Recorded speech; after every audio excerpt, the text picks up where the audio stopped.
sortuko? Ez, hartu zuen eskazarela. Bai, hori.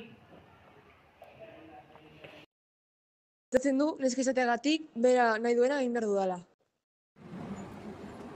Guapa, etorri gurekin etxera. Zelan cuerpazo.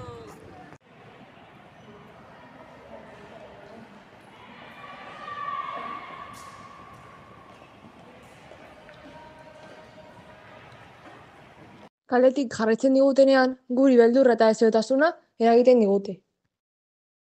Ikusi duzu Lorenari ipurdia? Bai, bro, zelako neseka txarroa. Eta ikusi dituzu zelako titiak dituen. Bai. Beti entzuten ditu nire gorputzaren komentarioak, eta naskatuta nago. Ez dagoenean klasean gudenean, mutil batek botatxoa astutzea nahi eta gainera esan zidan niri jasotzeko neska nintzelako. Guri beste egunean, bi mutil batzuk kaletik esan ziguten bere etxera joateko. Pasaren egunean Martina eta niri kaletik hasi ziren bi mutil gure etxetik ibiltzen.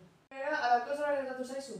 Bai, baina askotan entzuten ditut mutilak nire gorputzaz hitz egiten.